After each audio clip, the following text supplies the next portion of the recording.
And good evening, everybody, and welcome once again to Going nuCLEar, full-blown coverage of the land, presented by Buzz Sports CLE. I am Ethan Greenberg. You can follow me on Twitter at egreen4325. My co-host is Madison Delaney. You can follow her on Twitter at madtravels24. You can follow the show on Twitter at Going nuCLEar CLE. And if you're watching at home, you'll see we have another special guest. We have the one and only Megan Donovan. Megan, welcome to the show. How are you doing this evening? I'm great. Thanks for having me on. Absolutely. So glad to have you on here. And Megan, there might be some folks out there who don't know you, but you have a familiar last name to somebody who's near and dear to Browns fans all over the state of Ohio, all over the country, probably all over the world, and that is Donovan. You are the daughter of Jim Donovan. So, you know, you've been raised in a Browns household, huh? I have. That is for sure. And I know that, with your dad, he's from Boston Mm-hmm. originally. So did he have to come over to the Cleveland side of things, in all sports, or was it always about working at WKYC? Was it always about the Cleveland sports? Yeah, so interesting fact. Before any of that, he was really into broadcasting hockey, and that's what he did. So he had a few like stints in Vermont and like Minnesota and everything like that. And then I believe he just kind of had like a job opening. Someone called him about, a TV station in Cleveland. And then he kind of just like transformed into that role of a sportscaster through Cleveland. And then, obviously more and more he started doing more with like NBC and all of the Olympics and anything like that. So that's pretty much how he came here, and then ever since he stayed. So Right. So you were born and raised in Ohio, yep, and um and you said you went to Highland High School in Medina, right? did yep, Okay, and you got your undergraduate degree from the University of Akron. yes, Um, you Go know, Zips. the, yeah, exa- go Zips. exactly. And then you crossed over I did. and you worked at Kent State University Golden Flashes. That's my alma mater there. Um, so just talk to us about like the role of or how sports impacted and infiltrated your life. Yeah, I mean, I was just around it nonstop growing up. I'm an only child too, so literally, like my dad would take me to everything, all the games, everything. I grew up with it, and I kind of just was like, I don't really want to go into broadcasting, but I want to do something in the sports industry or whatever. And I kind of just like as a student at Akron, I started like working in athletics, and I kind of just was like, wow, this is like really cool. So I majored in public relations and got involved with like all the PR side of it. And pretty much from there I just started working in college athletics, and that's how like, when I graduated I got a full-time position at Kent State, and I worked in their athletic department. Basically anything like PR in college athletics, it's called sports information. So they call everybody like a sports information director or like an SID. So I was pretty much the SID for a bunch of sports over at Kent, and then I like to say I came back home when I went back to Akron, and I did the exact same thing. So I mean, basically just growing up in the sports industry and just wanting to do that. That's really kind of how I got started. Okay, and so just tell me, as I have the experience at Kent State, Hmm. um, and I worked at the Stater, and I spent a couple of falls covering the women's soccer team, and as we were talking earlier, it was interesting. I graduated there December 2000, so I was there right as the men's basketball program kind of started to turn that corner. Um, when they made their first run to the NCAA tournament and Mhm. beat Wally Zerbiak in Yeah. the MAC championship game when it was still played up in Toledo. Okay. Yeah. What are some of your fondest memories from Kent, Akron? Maybe it's something with your dad. What are some of the good times you've had? Yeah, Um. I'm sure there are a lot of them. Yeah, yeah, there's a ton. I mean, I would say with at Kent, my last year at Kent, I was kind of like transitioned into this like more of a I did a lot of broadcasting. So I was able to do like sideline reporting for all the football games. And that was the year Kent went to it was like the Smoothie Bowl game where they beat Utah State. So that was like a really cool memory. It was a really fun time. We were down in like Dallas for the whole week, and it was just really cool to be a part of like their bowl win. Anything at Akron. I mean, I was there last year when the men's hoops won the championship, and I mean that was always fun. Just traveling with the teams was great. I mean, I went all over with every team, so that was always fun. And then as far as like stuff like with my dad, so a lot of the home games I do like stats for my dad. So my probably the greatest was the year that the a couple years ago when they made that playoff run and it was during COVID. Not a lot of people realize that the radio crew they did not travel to the away games. So we would go to the stadium and it would be pitch black and it was just like in this I think they put us in like where the TV booth is because it's a huge booth and everything was spaced out because of COVID. And I mean we had like an 80-inch TV in front of us and that's how my dad called the games. And it was crazy because it was just off of this TV. So it was like five of us in the stadium. No one's around. It's pitch black.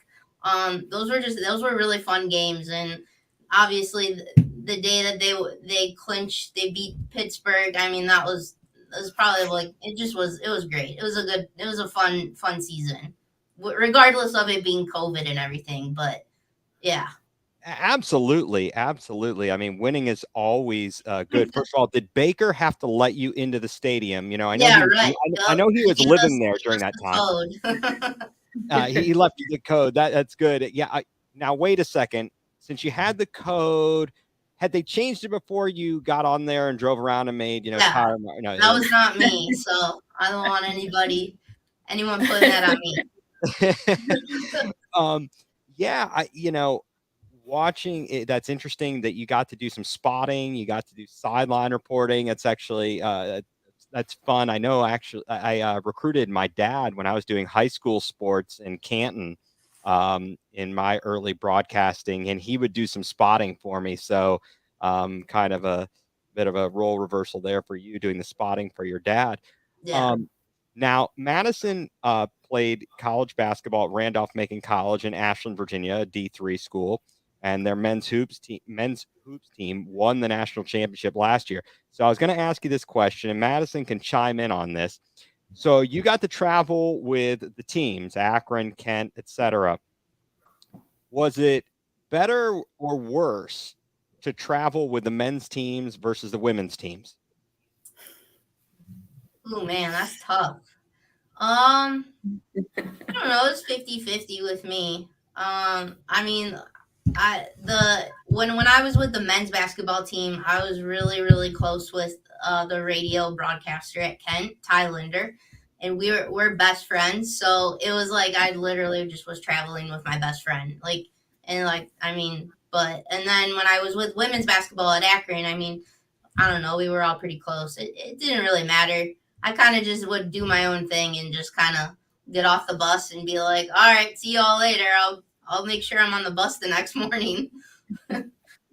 Madison, what about you? I mean, how was your traveling experience during college? Knowing, I don't know about you, Megan, but Madison, if I'm correct, it was bus. It was on the bus. Most of the opponents are close enough by that you're on the bus.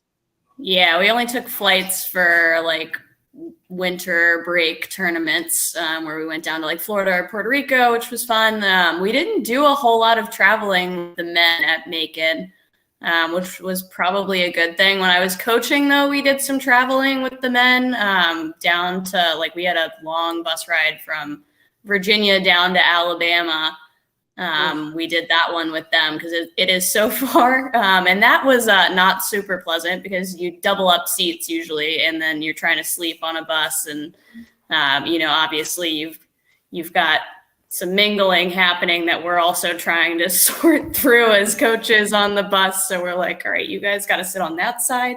You sit over there. But other than that, it wasn't too bad. But I feel pretty lucky. I always thought our trip out to Emory and Henry was so long, and then I took that bus ride out to to Alabama, and I was like, I'll never complain about the 6-hour trip that I had to take to Emory and Henry ever again. Now, Megan, for you, like, what were do you have any like good road? I know you said you kind of went your separate way, but any good road trips? I know I had some in my time of traveling with the baseball team.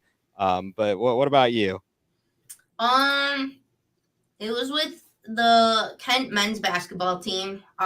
We played in this Sun Bowl tournament, and that was a really cool time. I mean, we were in El Paso for like a whole week, so I would just go out and like I like climbed the side of the mountain to like look into the actual like Sun Bowl stadium. Like we just did like dumb stuff like that. That was a fun trip. It was probably like one of the best. And then we went to Oregon one year. It was actually like right around Christmas, so we were gone like the whole week. That was fun. That's right. I remember when Yeah, we beat they won at Oregon Oregon State. State, beat Yep. Oregon State. Sendy does a great Yeah, job he of does. getting the team prepared for the games against the big opponent. His first coaching victory at Kent State was a win against. It was Texas, right? Was it? I think it was Texas. Was it Texas or was it West Virginia? Oh, maybe it was West Virginia. My bad. It was probably West Virginia. I recall it was a weekday, and I watched the game from my computer at work. Once again, I was being diligent at my job and watching sports. It is what it is. It's a sickness, I think. It's a sickness, I think. So what do you do now? You're no longer at the University of Akron. What are you up to these days? Yeah, I completely got out of college athletics. I wanted a little bit of a life back. I mean, it was it was a lot. So I kind of just wanted. So I do something completely different. I work for like it's a medical consulting company. And I do a lot of like data and data and analyst and anything like that. So it's a lot of numbers. A lot of numbers. Now that's interesting. So let's segue there because I kind of joked about this, but analyst numbers. That's a hot button issue, a hot button topic for Browns fans around the team. Yeah. When we're going forward on 4th and 1, as I start laughing about it, yeah. and not kicking field goals on the regular. What were your impressions about going into this season with the transition from Baker Mayfield to Deshaun Watson's legal issues, and just where things had gone for Stefanski the season before heading into this season? So what were you kind of thinking as we went into it, and what were your thoughts when, by the time it was over? Right. I mean, it was kind of weird because like, at first we only thought he was good. Deshaun was going to get that 6 game, right? And then like everyone's like, oh, and then it came out. Well, I don't know. I don't even remember. It was like 11, right? Okay. Yes, that is correct. And so I was like, well, that sucks. But here we are. I was kind of like unknown at the beginning of the season because I mean we never really saw much of Jacoby in the preseason or anything like that. So I was like, listen, 11 games, it's gonna be kind of long, but honestly, like those first couple games, I was like, hey, we're gonna be all right. Like we'll be okay. Like, this is serviceable, but I mean, it just like sucks to look back at those close games and you're just like the Jets game and all those games where you're just like, I mean, there's got to be like 4 or 5 wins there that like we literally had in the bag, and you're like calculating in your head, like, what the heck? Yeah, Um, absolutely. right. And Absolutely. I don't know. I mean, people probably are gonna be like, man, like I don't know, like I wasn't like crazy impressed with the whole like last games with Deshaun. I just was like, okay. I mean, you can give him any like excuse. Hasn't played in 2 seasons or whatever, but I'm also just like, what were you doing in that time? Like, I feel like you could have been a little bit whatever, but Yeah. hey, I'm not. it's easy to be a critic, so whatever. But But it's fair to be a right, critic. I mean, I mean, like that's the always expectation was like very, very high, and I was like, man, this season was such a drag. absolutely. I think that's an understatement. As Factory of Sadness, I posted this comment. Said the dumbest analytics guy in the business. Yeah, it's questionable. It's questionable. I know that analytics. I thought about this, and Madison, I'll take your thoughts on this as well. But don't we analyze everything we do technically? I mean, I know this is very specific to analytics when they're talking about it in the realm of the football and the coaching decisions as to whether or not it's better to go for it or not go for it. Relative to whether it's a football gut instinct feeling versus some kind of numbers driven decision. So I think that analytics kind of it's a good hot button issue. It really is. And I mean, it is my impression from it. Um, Madison, your thoughts on that? We've talked about it before, but again, your thoughts on on analytics weighing in on these decisions. Yeah, I mean, I think it's like the Marvel universe, right? Like there's a perfect balance on your finger between, the analytics and like a feel for the game. And sometimes the feel for the game will have to override the analytical piece of it. And like that's something I don't know that we always factor in. But I'm also a pretty big proponent of like taking the points, as we like to say. If we go for it on fourth and we don't get it, like that field goal is not automatic at this point. We had a rookie kicker. He had some ups and downs. So like, calling it, an automatic 3, like, you're not guaranteed the automatic 3. So, it's just a balance of things and like feeling it out. And I know there's been a lot of criticism about, the human element of it, and that, that seems to be lacking a bit. And maybe it is. I've kind of had some interesting, I think, perspectives on like post-game stuff where, it's not calling out guys by names, it's calling them out by their jersey numbers, which I always like, I didn't really think too much of, but now looking back, I'm like, maybe we could call a guy by his name so we actually like act like we know him and not just like, hey, good job, whatever for like whoever it is, like let's not, go crazy like with numbers. I just think maybe we could add a little more human to it and try to find a balance. Yeah, Factory of Sadness comments. Last time I checked, it was football, not a math test. Denny chimes in. Feel for the game is lacking. Less analytics. I think it was Coach Butch Davis who said, "Oh, my good feeling." Megan, I know you were around Yeah. the Butch Davis days. Out of all the coaches that you have seen come through here, your opinion, your strictly your opinion, best and worst personality wise that in your Browns fandom time. Ooh, best and worst personality. Yes. Let's see. And we're gonna limit it. We'll go with head coach. Okay. Personality wise, this is like gonna. I feel like this is like people are gonna be like, man, like what are you talking about? But like I was really like I was young, so I mean it could have just been like because I was a little kid, but Chris Palmer was literally the nicest guy ever. Like, I mean, he just was so nice and just whatever.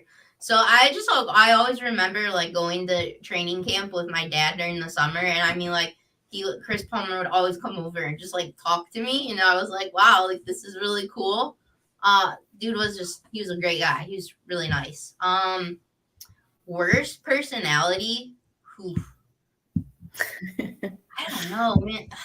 I'm trying to think. We've had so many coaches. Like, well, let's see. We got Shermer. I was gonna Cornell. say Pat Shermer or like maybe Eric Mangini. Oh, Mangini. Oh. Yeah. Yeah, like I would say probably those two. Just like with I don't know. Like I just feel like that it just was like weird with like. Yeah. Well, Mangini. When your like nickname is Mangenius, that's not good. Factory of Sadness comments, worst is easy. Hugh Jackson, too easy. Oh my gosh, I didn't even think of that. Well, I mean, it was so bad that I just completely like forgot about it. You were blocking that out. Let's not say forgot. Yeah, I'm sorry. That was on purpose. I was embarrassed. I just didn't even think of that. Oh, but wait a second. I don't know though. I got to review the tape. Yeah. That is a great line. Man. That was a great line. Now, which is worse? I don't know. I got to review the tape, or it's on me, or we got to be better. That's gotta be where I'm so tired of hearing that. Yeah, that's awful. I'm so I mean, like at least I gotta look at the tape. I mean, at least you're saying like, hey, I gotta go look at evidence. I mean, that's just like an ideal. Like, yeah, you do gotta play better. You guys stunk. Exactly. Now we talked about Hugh Jackson and how it was such a dark time there for the team. The 2 seasons, 1-31, and just throughout the time, I'm really curious as a fan and seeing your dad work those games. What was it like to see him or talk to him? During some of those seasons and some of those games, how did he not let it affect him? I have no idea. I honestly don't. I don't know how he like can keep composure and just like completely just lose it at times. I think with those seasons, like there really wasn't like an expectation set, like kind of like the last 2 seasons with the Browns. So I think like the expectation was so low that you just were like, all right, here we are again. We're probably not going to be great, and we'll figure it out next season or whatever like that. And you just kind of own it. But I will say this past season, I feel like I saw him more affected than any season that he's done. Like I really think like he just was like just disappointed and over it. Well, I was gonna say, I mean, in terms of this Factory of Sadness, if everyone deserves it, it's Jim.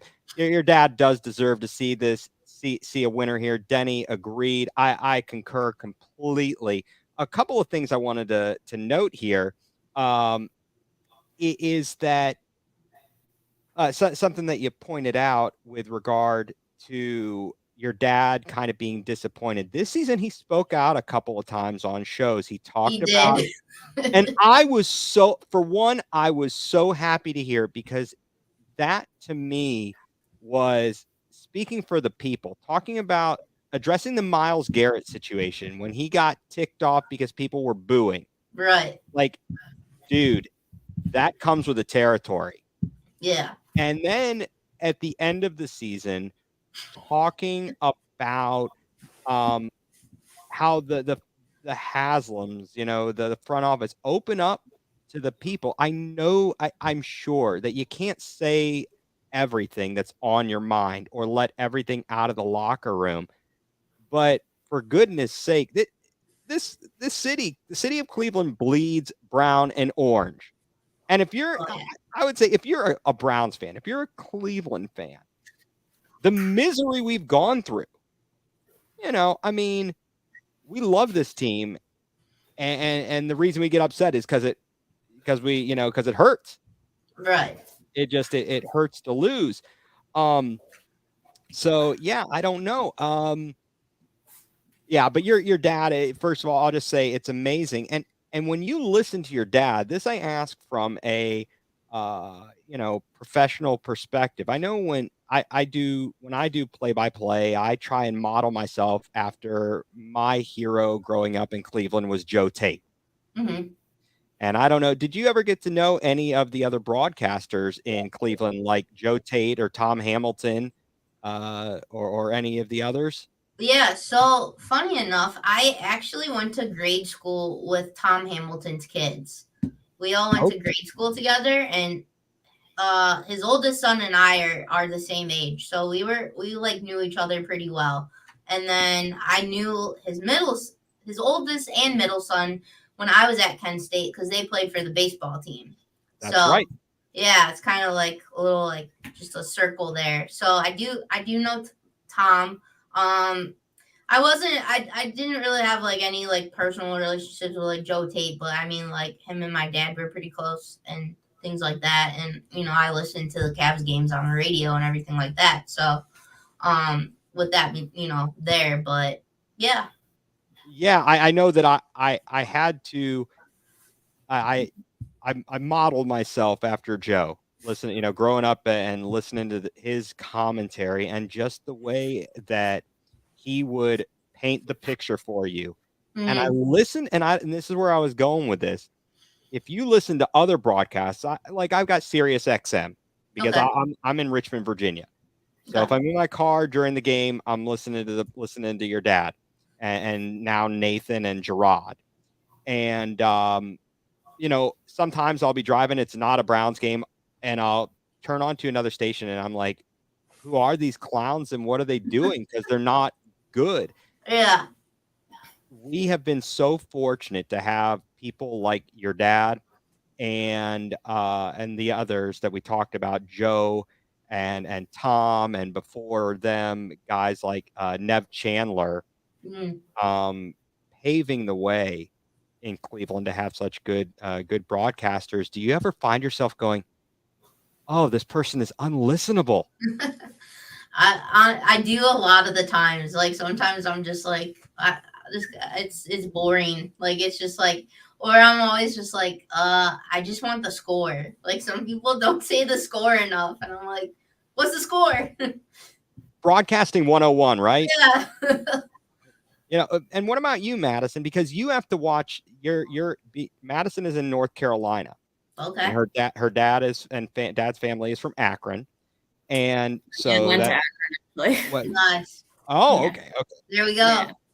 And so you've been indoctrinated into this. And so you have to watch things on whether it be the Sunday Ticket or League Pass or whatever it is, but you get to get a little flavor of the Cleveland announcers versus national announcers and national and local announcers. Uh, you know, what are your thoughts or where Cleveland rates in terms of its broadcast personalities?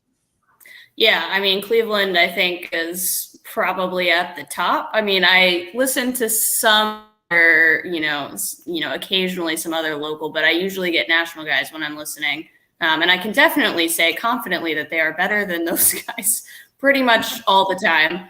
I think one of the big things, and I know we've kind of talked about, like it feels. I mean, maybe it's just this year and like all the stuff around Watson, and like people are still kind of pissed off about it.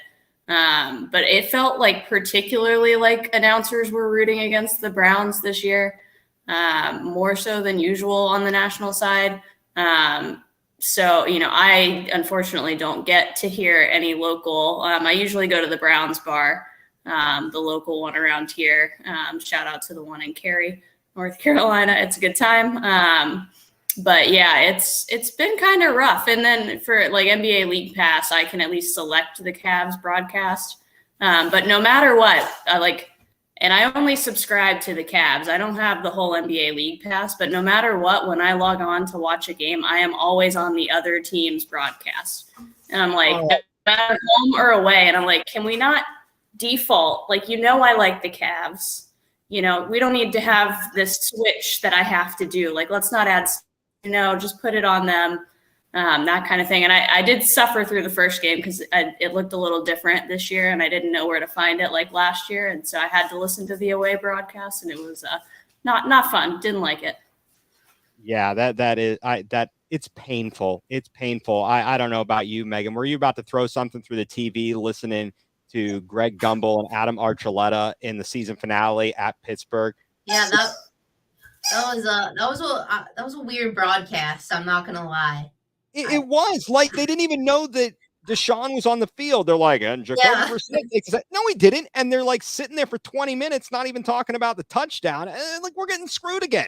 Yeah. The fans of Cleveland are getting screwed again. And yeah, I think it was on the pass to Chubb, wasn't it? And it was the touchdown. It was the pass to Njoku. Or Njoku, and I don't know what they were. I don't know. They were on some other level that we were all not. Yeah, they were on level terrible. The guys on CBS, some of them are not good. I'm not a fan of Spiro Dudu's, Spiro Ditas. He can go as far as I'm concerned. I'm glad we don't. Do you remember the days when we would get the Steve Tasker team? Yeah. Every week we'd get Steve Tasker. Oh my gosh. Well, that was horrible. That was just horrible. And I don't know. But so let's take a look, kind of talking here in the present, looking at the team.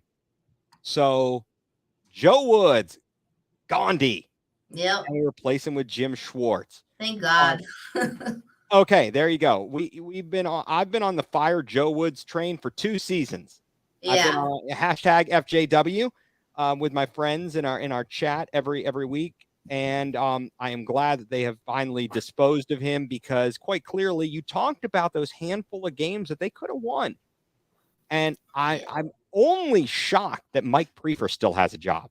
Yeah, I'm a little shocked about that one. I honestly thought he was going to be among the Joe Woods category. And I don't know if there's like a better connection because if you remember, Prefer coached the Browns in the playoff game against the Steelers, and he ran the offense that night as well. So I don't know if there's just a better connection with him and Kevin, or I don't know. I was a little shocked with that though. Yeah, absolutely here. And just to give you a heads up here, in case my Wi-Fi goes out, Madison's gonna keep it going here. I don't know what's going on. So all of a sudden I got a signal and I'm like, this is no good. So one player that I noticed that you commented on Twitter and you referred to him as a knuckle F. And that was that's my hashtag. So and that was good old left tackle number 71, Jedrick Wills. Oh man, I can't. I get so frustrated watching him. And I thought he had a great rookie season. He really, really did. His rookie season. And then he was hurt a lot, I think, the next season. He had that high ankle and the calf and whatever. And then last season it just was okay, whatever. And this season I just was like, oh my goodness, you could literally put anyone else at that position and it would be better than Wills. Yeah, absolutely. I mean, I don't know what happened to him. And were we spoiled? Did we get spoiled in Cleveland by one Mr. 73? Right, yeah. You would or Joe Thomas? Right. But I mean, man, there are times when they show a replay on the broadcast and you literally watch him let a guy through and turn around and just look back and you're like, what are you looking at? Or he's not blocking ahead, and I get really heated. So no, I understand. He's doing as they say from Major League. I don't want to see any more of that Olay BS. Right. And that's what he's doing. He's like, oh, you would you like? Here's the free pass. Just you can go get him. You can go get him. And how much do we talk about Jed Wills and the offensive line, being together. Bill Callahan is a great coach. I was actually reading that his son, the offensive coordinator for the Bengals, was going to be getting an interview in Indianapolis. And I sincerely hope that he doesn't get the job because I would be fearful. And one thing I read, would he take away Bill from the Browns? How would that not be just a big blow to the Browns offensive line? I wouldn't be happy with that. So No, I'd no. be bummed out. Well, and I hope, what did you think? Do you think that the offensive line really at the end of the season, part of what hurt Watson was that he is such a different style Yeah. than Jacoby Brissett that they had really needed more time to adjust to that. Yeah, I think with like Deshaun, he really runs that option. Like, and I think that like throw that's got to throw your line off a little bit because it's such a last minute decision, right? I mean, like you look for, whether or not the linebacker's coming up or the defensive end comes like up and in, and you're like, okay, is he gonna, he runs like almost that like, I mean, he just runs that option so well. So it had to be a little bit of a different, like, hey, like this guy isn't like just gonna hang back here, or like Baker, he's not just gonna roll out to the right for 10 yards and we'll follow along. I mean, so it probably just was an adjustment thing, and maybe they just, I don't know. I just felt like towards the end of the season, everything just was not working, no matter what. Right, right. I mean, they did finish the season with Watson. They did go have a 3-3 record, and I mean, everyone talked about. I listened to ESPN Cleveland, pretty religiously after when I'm not listening to Howard Stern, and and I think everyone Grossi talking about, felt like the team needed to be about 5-6, after those 11 games, and they were Yeah. 4-7. But arguably, they should have won the Jets game.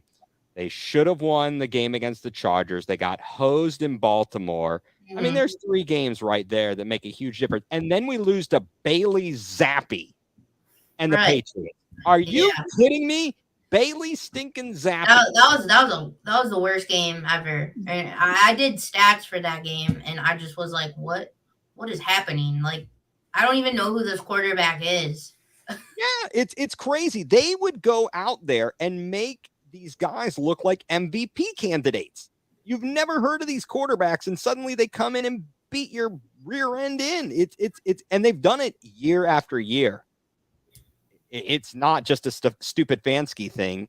It just seems to be the Browns' luck that whatever rookie quarterback comes in, they're ill prepared and they get beat. Speaking of coaches that need to go, I'm glad that Jeff Howard got an interview elsewhere. He can go. Yeah. The defensive backs coach that said, well, we were game planning for Jamar Chase. We weren't planning, or we were planning for all 3. And then it goes down to 1 and they can't change their game plan. I didn't understand that comment at all. I thought it would probably be easier to game plan, but hey, I'm not a coach, so I don't know.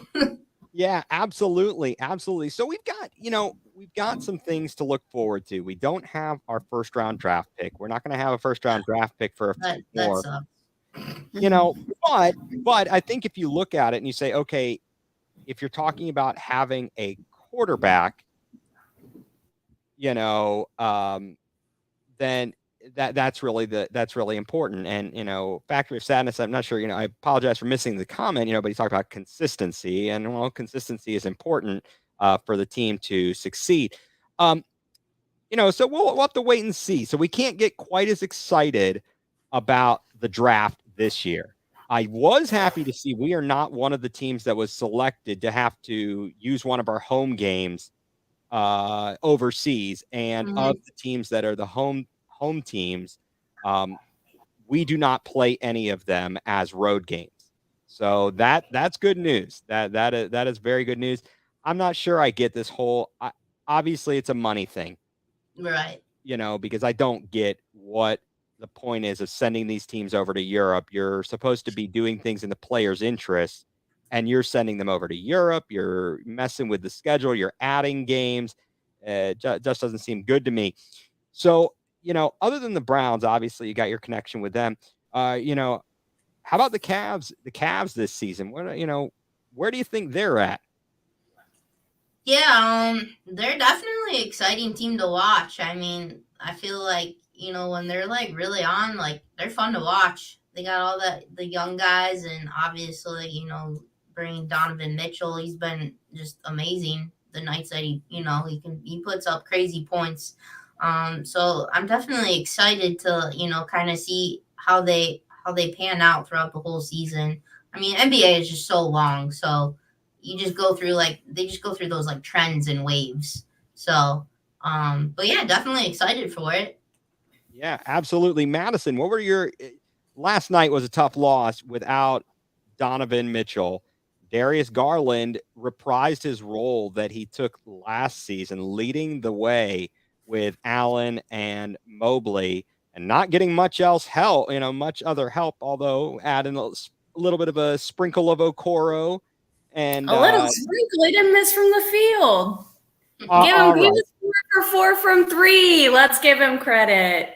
All right. We'll give him credit. And we talked about this. And Megan, is it just a Cleveland team sports mentality that whenever, or is it a Browns thing that bleeds over, that every time the team loses and does something that's kind of questionable, that it's like, fire the coach. They got to fire him. Yeah, I think the Browns BS just bleeds into everybody. I feel like we go from like, oh my god, we're the best, and then like just like a little hiccup and everyone's like, oh my god, the season's over. Let's throw it up as a loss. We kind of lose our heads a little bit. Yeah. That's me every Sunday night. Like I'll be like literally like my whole week is ruined. And then like Friday, I'm like, oh my gosh, I'm so hyped. Like, let's go. Saturday, I'm like, all right. And then it's just like it's an evil game of like Groundhog Day. Did you say Browns Hog Day? Yeah, there we go. That's a good one. No. Okay. All right. So I'm going to ask you people, you folks, because you're more fashionable than I am. I'm sporting my GV artwork, apparel here, which it makes up most of my wardrobe. But do you find that on a Monday after a loss or the day after a loss, if we play Monday night or Thursday night or whatever, you don't wear your Browns gear the next day? Is that like off limits? I pretty much wear Browns gear like every other day. Okay. So right. I feel like I'm like an outlier. Like, I don't know. Yeah, I think like everything I own is orange. I have an orange car. I have 2 Browns tattoos. Like I got the brownie elf on one ankle, and then I have that one, and then I have the helmet stripe around my other ankle. So I'm like a certified Browns nut. I mean, like I got the Browns helmet behind me. Like it's just, I don't know. That is awesome, Madison. What about? Is it just me? With the feeling of like, I don't want to be seen in my Browns apparel the day after. I'm kind of ashamed and disappointed. Yeah, no, I am the kind that I will go to my Browns bar, I'll watch the game, we'll lose, and then I'll come home, and rather than take the jersey off to walk the dog, I walk the dog in the jersey. And I do get some comments. There's a Ravens fan that lives behind me who likes to call it out. But you know what?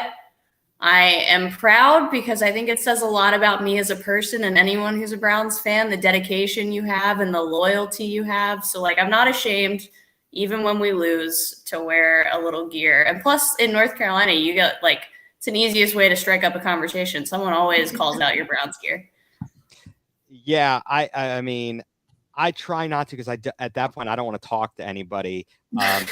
Any comments? I avoid the Browns gear after a loss. I think my brother even talked about that. He'll change his shirt if he has to go out on a Sunday afternoon. I know that I will try to wash the taste of losing off of me right after it happens.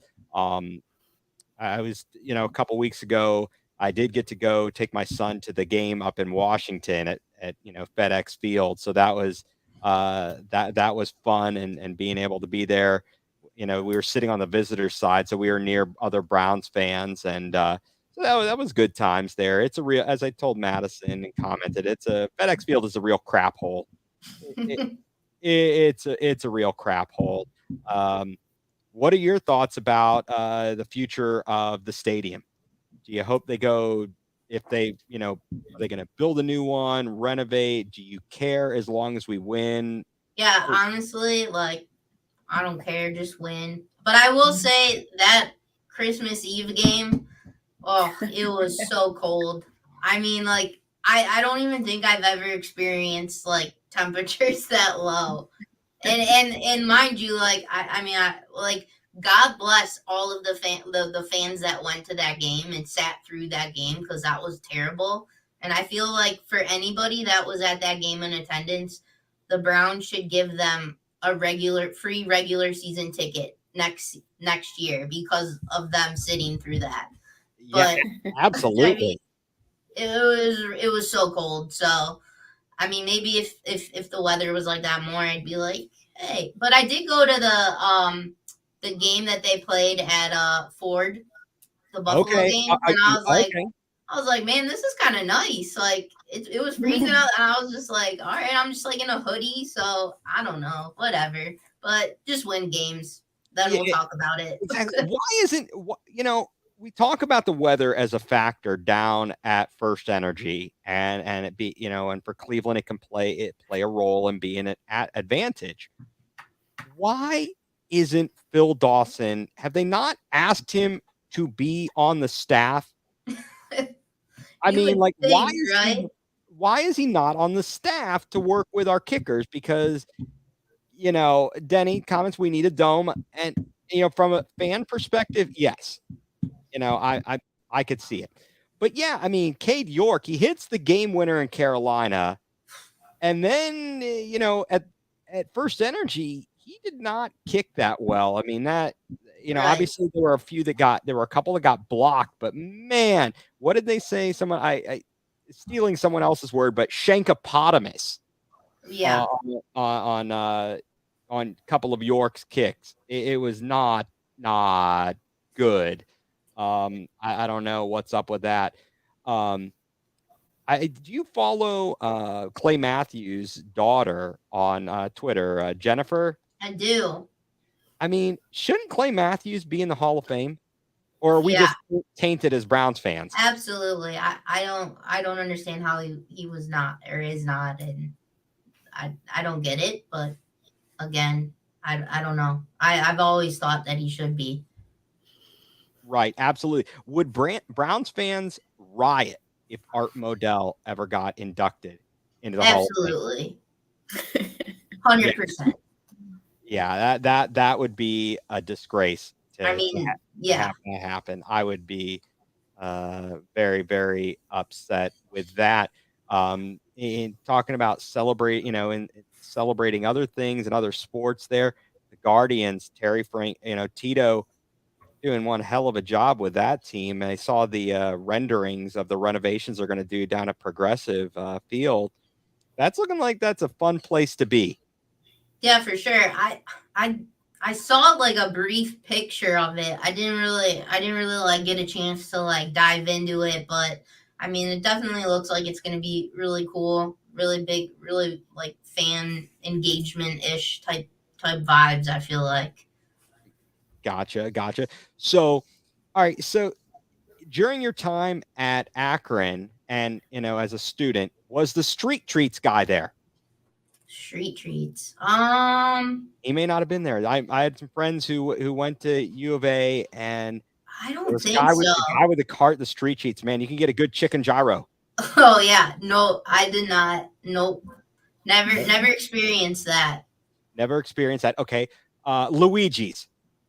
Absolutely. Absolutely. I mean, that place is great. I've got some friends who are not big fans of Luigi's because they don't take credit cards and they only Yeah, take cash and cash check. only. Yeah, or check. They at least Oh, I don't even know. I just always know it's cash, and I'm always like, all right. I mean, we talked about this. My wife, she's from Wilmington, North Carolina, and there was a place that was near her house that it was a little Italian place, and it had salads. And what made the salad was so good was kind of like Luigi's. It was just a pile It's of like this much cheese. of cheese, like on top of the salad. It's like this little So good. itty bitty lettuce. It's like, yeah, I just want a bowl of cheese. I'd like a bowl of cheese here. But their pizza is just phenomenal. I definitely miss that. what is your okay? So between Kent and Akron, or both, favorite bar in Kent? Rays. Absolutely, Rays. Yep. That is the best. I love Rays so much. I spent my 21st birthday there. Got to do the shot. Spun the wheel, did a shot there, Oh yeah. and we were watching. And this is from Denny, who works at the University of Akron. He comments, Marco, he was the best. And I guess that was the street treats guy. But Rays was fantastic. Later that week, so my birthday was early in the week. Went there, watched some opening day baseball with a buddy, and it was all good. And then the following weekend, I went to Buffalo Wild Wings, the original, B Dub down there in Kent, and then we went over to Rays. And my brother's best friend, he was a older brother. His friend, he got me a rusty nail, and that was the rusty nail in the coffin. I might have caused the people I was with to get kicked out of Rays. Oh man. Yeah, that was no good. But I bounced back. We went around the corner. There you go. How about the Loft Pizza? Yeah, I've been there a few times. I mean, that was good. They used to have a deal. I think it was like on Tuesdays for like a $4 large pizza. It was fantastic. It was great as a student there. And Taco Tontos. Oh yeah. Doing some Taco Tontos. How about going to Mike's place with the X-Wing fighter? Yes. I always get like really overwhelmed there because the menu is like pages and pages and the font is like 5-point font. So you're just like, I'm always like, I have no idea what I want. Like, I don't know. Yeah. One time we went there with a buddy, a big guy, played a football guy, and he got like, I forget what it was called, like one big mother or something. It was like 4 patties. And dude was like, goodness. Can I get poisoning from eating too much beef, Mon? So good memories there. What about in Akron, downtown Akron? I mean, they built up down there with the Canal Park and everything. Yeah. What was your favorite? What was your go-to place there? My go-to place at Akron, it's like this dinky little bar. It's called The Score. It's right across from the football stadium. And, okay, I never went to InfoCision, so yeah, so it's like right across the street. It's probably like it's where like all of the students go. I mean, I feel like not a lot of students like go to downtown Akron, which is probably a good idea at some point. Like it's like whatever. But The Score is the place to go. I mean, I think like their main thing is like those giant fish bowls. Oh, and they're nice. like $3. So wow. Yeah. That is a good time. Madison, what did they have up in Ashland? Anything good in Ashland? Not really. We had one bar that people would frequent locally, and to be honest, I can't remember the name of it right now. I'm blanking on it. That was pretty much the only one. It's a little small town. You pretty much got to venture down to Richmond if you want something a little bigger. Although now they got like breweries and they build all kinds of stuff after you graduate. That's just kind of how it goes. Yeah, absolutely. All right, Mac Center or the Jar? Oh, the Jar. The Jar. Okay. All right. What happened to Jeff Kurtz at Kent State? The guy who did the public address announcing for a long time. So right around COVID, they a lot of different budgetary cuts and different positions were eliminated, I guess you could say. So I think they just kind of, during that time, it wasn't like necessarily needed because there were no fans. Right. And then they kind of just went within. So I think that's kind of what happened there. I don't know the whole details, so don't quote me. I don't, No. And I'm like, and I know Jeff very well, so I love Jeff. I don't want to like misspeak on whatever. But I'm pretty sure that's along those lines. No, I love Jeff. I used to love, his call of, 3-point goal, Trevor Yeah. Huffman, 3-point goal, at the line, lab, Yep. 2 shots. I mean, fantastic. Between, and I think you might be a little bit young for this because I don't think he ever made it even to downtown Cleveland. But the guy for the Cavs, and he was a radio personality, Howie Chiswick. Okay. He was phenomenal back at the old Richfield Coliseum. Okay. Just amazing times there. Even the guy for the did you go catch any Crunch games? I don't know if you caught my Hector Marinero jersey I there. did. His brother's the coach. Rob. Rob. I love Rob. Rob is fantastic. He's a great dude. He's hysterical. I loved him when I was over there. Yeah, I didn't get to. He was the assistant when I was covering the team for the Stater. When I was covering the women's soccer team, it was Coach Colleen Markham. Yeah. And they were a relatively new team at that point, but they the first season I covered them, they made it to the MAC semifinals, had to go down to Athens, and we got hosed down there. We got hosed by the refs. I mean, I was watching the game on Friday night, the men's basketball team down in Athens, and I feel like going down to there is a trap. It feels like a trap going down there. They have better luck even at Akron than they do down in Athens. And then second to that, I think places that are traps is Millette Hall. Yeah. So you got that going on. I mean, Madison, what was the worst gym to play in as a player and as a coach?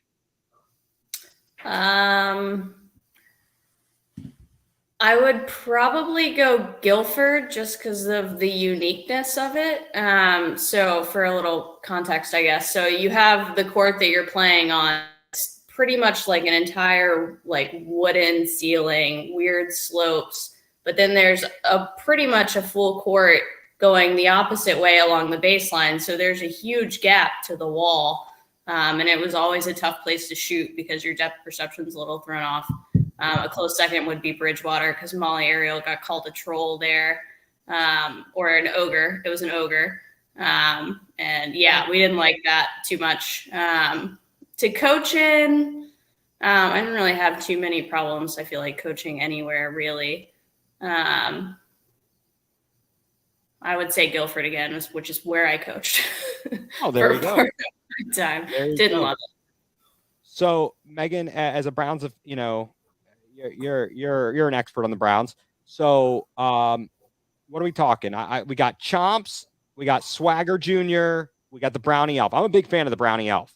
I love the Brownie Elf. Brownie Elf kicks butt, and they were making fun of it early in the season. Yeah, man. And I love it. And they're asking Herb Street on the Thursday night game, and he's acting like a real douche canoe, talking about because he's a Cincinnati guy. Right. I mean, Ohio State fine, but he's a Cincinnati guy. And he's like, what is that thing? Come on now. Quit disrespecting Cleveland, all right? Right. I can't wait till we can shut these guys up. That would be nice.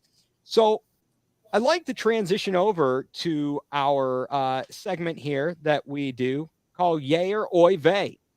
Okay. Got a topic here, and I'm going to go around the room on Yay or Oy Vey. And today's topic is the condiment ketchup. Okay? Ketchup as a condiment. Yay or Oy Vey? On hot dogs. Yay or Oy Vey, Megan? Yay. All right, you're going to go yay. You're a ketchup person. All right. Yeah. Are you ketchup and mustard or just ketchup?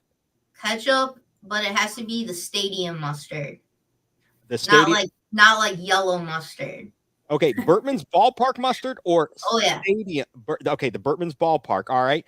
Madison, yay or oy vey, ketchup on hot dogs? I am yay. I also use mustard. I do like stadium mustard, but I don't get it very often, I guess, because I don't get to go to games. But yeah, I go yay. All right, I'm going to go strong oy vey. I'm going to go out on a limb here. I'm going Oy vey. I'm going against the grain. I'm a mustard guy all the way. I'm a mustard. I will eat regular yellow mustard if I have to, but yes, the stadium, the Burtman's is phenomenal. It was great, a number of years ago. I mean, so the early 2000s, late 90s at Jacobs Field when they had a kosher grill there with the hot dogs. So they were like the big kosher hot dogs with grilled onions and stuff on them. Man, those are some good times. Those are not so good health days, but good times nonetheless. All right. Next one on the list. Again, ketchup is our category condiment. Ketchup on eggs. Megan, yay or oy vey, ketchup on eggs? Oh man, yay! Oh, no. I know. I'm sorry. Now are we doing Tabasco sauce as well? Yeah, like I can't eat eggs without anything on it. Like I don't know. Like I think it's so gross. Like I just can't. So I gotta douse it. I'll either do hot sauce or ketchup. Okay, Madison, what about you? Yay or oy vey, ketchup on your eggs? Yeah, I have to agree. I can't eat eggs without having something on it, but I am strictly a hot sauce person. I will not go with the ketchup, so I'm going to go oy vey. All right, yeah, again, I'm going to go oy vey on this. I am not a fan of ketchup on my eggs. I figure if they're scrambled right for me, I don't know about you guys, I go with the runny eggs and a little bit runnier and have cheese in it. American cheese, a good melty cheese, and then you're talking turkey there, or eggs, as the case may be. And last on my yay or oy vey, okay, another, and this one might be a little more obvious, not as kind of an odd combination. Chicken tenders. Are we ketchup friendly on chicken tenders? Madison, you go first. I am an oy vey on that. I'm just a no. I'm a hard no. Barbecue sauce, honey mustard, nothing. I'm good with nothing. Chick-fil-A sauce, we'll count that. But okay, no ketchup. Okay, Megan, yay or oy vey, ketchup on your chicken tenders? Yeah, that's gonna be no for me. Okay, what do you use? Do you have a condiment of choice that you use? Yeah, I'll do like honey mustard or like barbecue, but like anything but ketchup. I can't. I don't know. I just can't. I can't do it.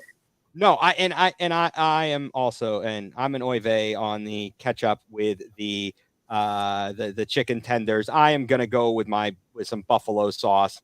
I'm doing everything I can to get it as close to eating a wing as possible. Now, did you have, or do you have, Megan, in Northeast Ohio? What's your favorite wing place to go to? There's a place. It's called it's called Wing Warehouse, and I don't know if they're a chain or not. It's probably like only like 2 in like the Akron area, but they have really, really good wings. Yeah, I'm a big fan of Quaker Steak and Lube. Okay. I'm a big lube fan. I used to, those like 2 days off in like the winter semester or whatever it was that we had a long weekend when I was at Kent, drove out to Sharon, PA with some friends out there for all you can eat wing night. Again, not so good for the health, but very tasty, very, very, very tasty. A big fan of that. And so now that we've gone through that, it is time on the time on this program where we get to go nuclear. And I invite Madison first. Why don't you tell us what has you going nuclear this week? Well, first off, I'm on a Whole30 for the month of January, so it's been dark times to start the month. And with that, I haven't really gotten to eat a lot of takeout food, but there is there are a couple of places around that have Whole30 compliant stuff. So I got one of those today, and I have to say I am very much over the COVID era of staples on the to-go bags, because all I do is rip the bag open and then scrape my hand on the staple, and it's really like it's just an accident waiting to happen. And then sometimes you get like 5 staples on there. Like, it was fine. It was secured with 1. We didn't need 5. Let's not risk it. I don't want to like pop one off and then my dog, like, let's just leave the staples in the COVID era and hopefully move past it to just regular tape is fine. Tape is fine. It's much safer. It doesn't hurt my hands. Just say no to staples. And that is what got Madison going nuclear. Megan, is there anything, going on in your day or your week or the football season has you going nuclear? I will say, like Madison, I'm not doing Whole30, but I'm doing like this whole like stupid macro thing where you just literally have to like weigh every single thing that you ingest. And I am so tired of like having to put food on a scale, everything. Like I literally, it's just like it's such a pain. I'm over it. But I've stuck to it, so I feel like all right, we're in like almost week 3, but I mean like I literally cannot eat like anything like outside of like these numbers and everything, and I'm just like, okay, like everyone around me is like eating like I don't know, like whatever, they're DoorDash and everything, and I'm just like, oh no, I'm just gonna go measure my chicken right now. Oh gosh, that is. So I will say, yeah, I get pretty bummed, and like I love to like on the weekends like go to breweries, have a few beers or whatever. Like I can't even do that, so like whatever. Wow, that I would be going. Yeah, I would be going. Yeah. I don't want to do like the math to figure out like the macros of the beer. So I'm like, all right, I'll just have a water. We're good. Yeah, that's fair. That's fair. Oh man, that is brutal. I'm not going, doing 30 or the macro. I am on the type 2 diabetes, like no carb thing, or very little carb. So I have to measure that out. So if you would ever like to lose weight, just, get yourself to the point of being, diabetic, and you'll pretty quickly change your diet and boom, just like that, you're 70 pounds lighter. Good times. Good times. There you go. Well, I appreciate, Megan, your contribution here to going, to what has you going nuclear. And for me, I had a laundry list of things that were making me go nuclear this week. It was a bad week. It's just been a bad week here. But one thing that I have noticed more nowadays, here in Virginia, I believe it's the same way in Ohio, and I'm not sure about North Carolina, but the fact that like, okay, in restaurants, you can't smoke in the restaurants anymore. And so with that being said, you go to a lot of places, you're not exposed to it. So what has me going nuclear is when I go to a business, I go to a grocery store, I go to a restaurant, I go wherever, and I come out the doors, and standing right there at the entrance are 3 employees smoking away. Hey, you want a Kansas stick? Oh, yeah. I'm like, no. I'm like, come on, man. This is disgusting. As a business owner, I got to be saying to myself, what are you doing outside of my business that would potentially push people to not want to come in? I mean, I understand it's a grocery store. You're kind of going there. You don't have much of a choice, but come on, man. That really, really drives me nuts and has me going nuclear. The fact that these businesses still allow that. It's like, I don't mind if you want to have a smoke break, whatever it is, but come on, have them out back. Can you have them out back of the business or somewhere that they are not in the public purview and are not polluting my air? I know that sounds a bit, hoity-toity over here. And I've been to bars when there was still smoking in restaurants and bars and all that kind of stuff. And that's fair enough. If you want to do it, fine. But in this day and age, right, maybe it's time to rethink that. Maybe it's time to rethink the strategy there as businesses. So that is what has got me going nuclear this week, amongst a laundry list of other things, which I will save over time, because I'm sure those other things are not just momentary. They're going to keep going. They're going to keep going. So Megan, I want to say from Madison and I, thank you so much for being on the program. I hope you have enjoyed your time here. We would love to have you back. You are welcome anytime. Absolutely. Anytime you want to come back on, we'd love to have you. I'd love to, love to swap stories here, about your time, your times at Kent, Akron, your experiences with the Browns, and so on and so forth. It's so nice to add context and perspective here that other people just don't get. And it's nice. And we've got so much to look forward to in Cleveland with the Cavs, the Gardos, and the Browns. It's going to be their time. It's going to be their I time. hope. Go Browns, hopefully. Yeah. Exactly. We'll be hoping for that. So, Megan, thank you very much for joining us, folks. If you follow Megan on social media, it's at Megan D44 on Twitter and whatnot. Madison, thank you as always for being a part of the program and helping me out here and dragging me along the way. But we want to thank our sponsor. We are presented by Buzz Sports CLE. You can follow me on Twitter. I'm at egreen4325. Madison is on Twitter at madtravels24. The show is at Going Nuclear CLE. Follow us on Twitter. Please, come onto our YouTube page, subscribe, like it, let your friends know. I think we're kind of a fun, unique experience here. Got lots of a variety of things to chat about here, and with Cleveland sports, there's always something happening. Is what I am finding. I think next week we're gonna have to talk about other coaches that need to be fired in the state of Ohio, like Chris Holtman. He's got to go. That guy stinks. Ohio State basketball, not so good these days. So he's got to go.